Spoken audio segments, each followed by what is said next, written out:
mga kapatid na nananampalataya sa Allah subhanahu wa ta'ala, pumasok na tayo sa unang 10 araw. 10 araw na kung saan ay hindi natin ito maihahalin tulad sa anumang mga araw. 10 araw na higit na mainam na mga araw. Ito yung araw o ito yung mga araw ng buwan ng Dhul-Hijjah. Mga kapatid na nananampalataya sa Allah, sa pamamagitan nito ay ang matatalakay natin ay ilan sa mga gawain na mainam na gawin sa mga araw na ito, mga kapatid na nananampalataya sa Allah. Unang 10 araw ng buwan ng Dhul-Hijjah. Unang-una, mga kapatid, ay baguhin natin ang ating intensyon. Tajdidun niyya wal amal bisidqin wa ikhlas. Baguhin natin, i-renew natin ang ating mga layunin at ang ating mga gawain sa pamagitan ng katapatan at pagiging ikhlas, pagiging taus-puso para sa Allah subhanahu wa ta'ala.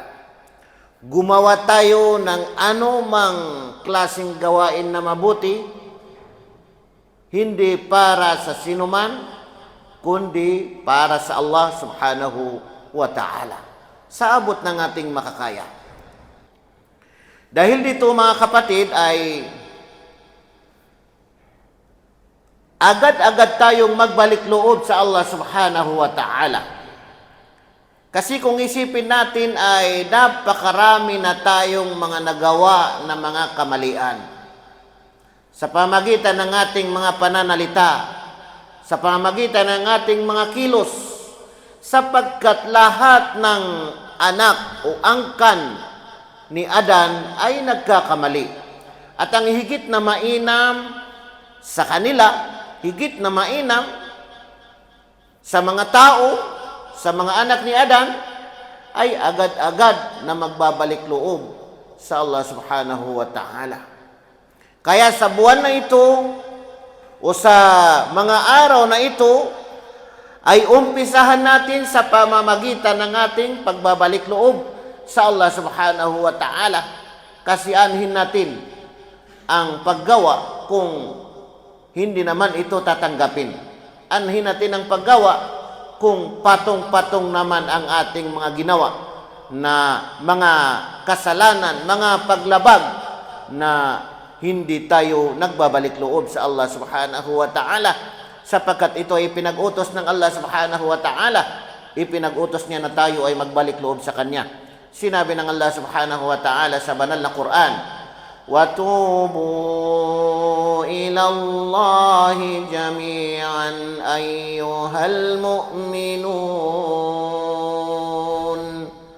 لَعَلَّكُمْ تُفْلِحُونَ.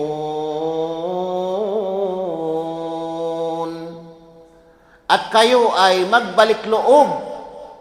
وَتُوبُوا إِلَى اللَّهِ. Kayo ay magbalik loob sa Allah. Jami'an. Lahat kayo ay magbalik loob sa Allah. Ayyuhal mu'minun, o mga mananampalataya, o mga naniniwala, la'allakum tuflihun, upang kayo ay magtagumpay. Tingnan ninyo, mga kapatid na nananampalataya sa Allah.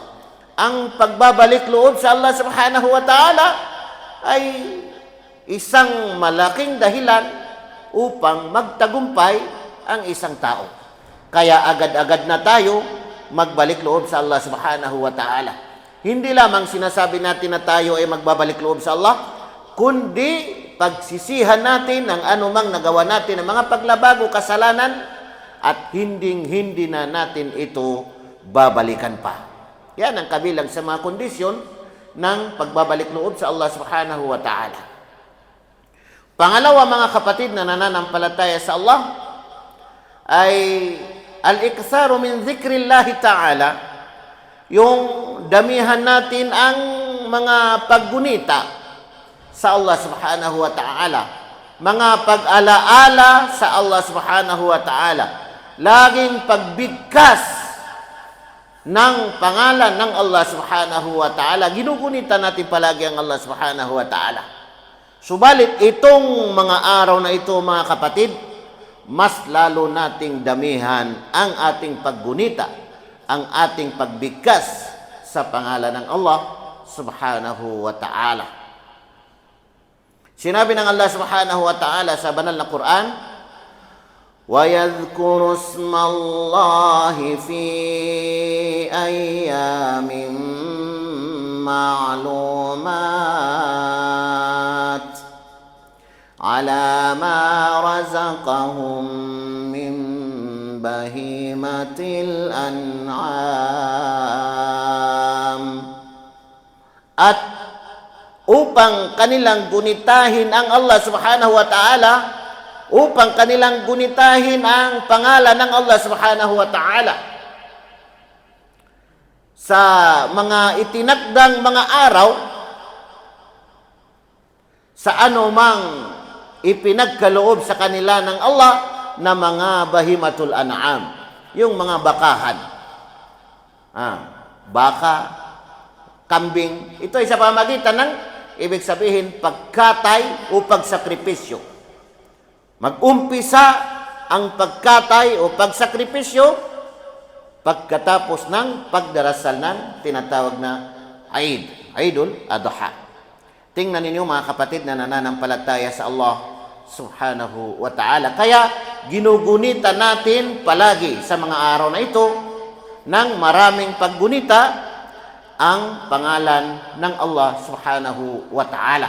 Na kung saan ay itong mga araw na ito ay ito yung mga araw na higit na dakila na ayon sa sinabi ni Propeta Muhammad sallallahu alaihi wasallam sa naisalaysay na hadith, ma min ayyamin a'zamu indallahi wala ahabbu ilayhi min al-amali fihinna min hadhihi al-ayyam al-ashr.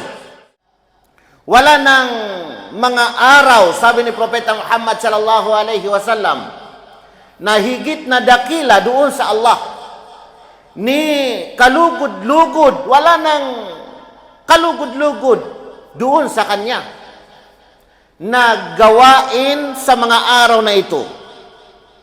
Min hadhihi al-ayyam, maliban sa mga araw na ito na 10 araw, unang 10 araw ng Dhul-Hijjah. Kaya sabi ni Propeta Muhammad sallallahu alaihi wasallam, فَأَكْثِرُوا فِيهِنَّ مِنَ التَّهْلِيلِ وَالتَّكْبِيرِ وَالتَّحْمِيدِ.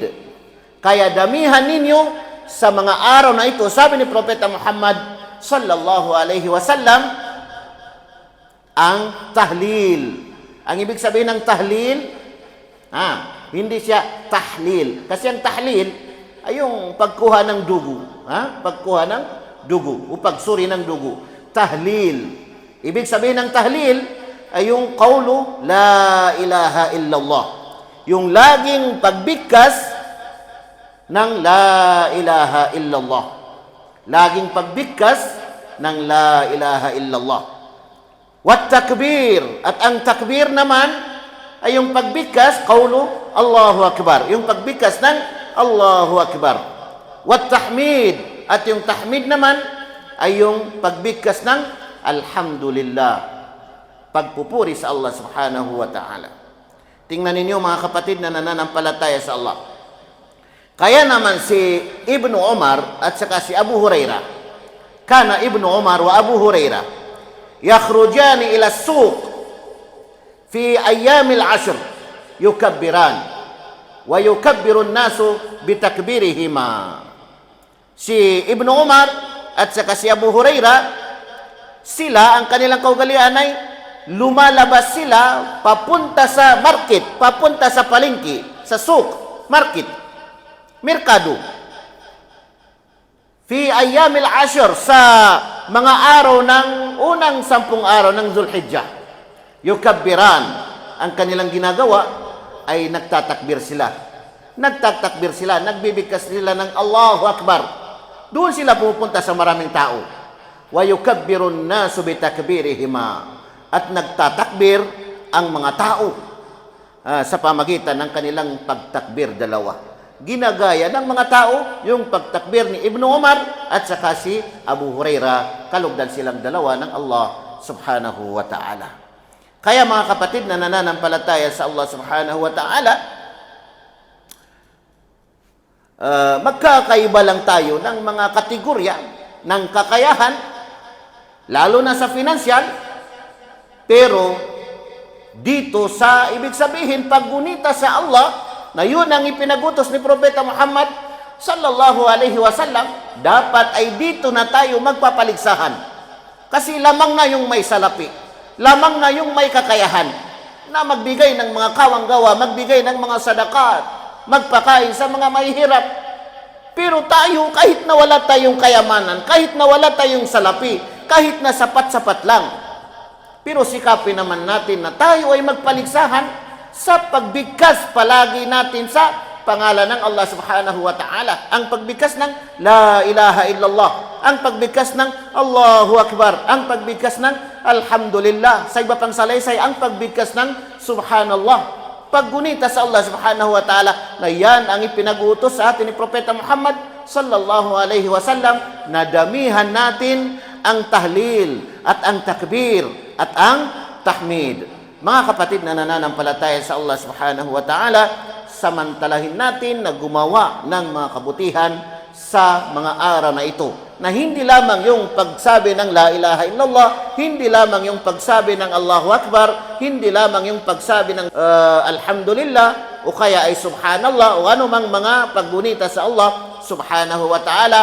Subalit pumasok na dito yung pagsasagawa natin ng mga obligasyon natin bilang mga Muslim. Ang pag-ayuno o anumang mga obligasyon natin bilang mga Muslim na mga nananampalataya sa Allah subhanahu wa ta'ala. Aqulu qawli hadha wa astaghfirullah li wa lakum.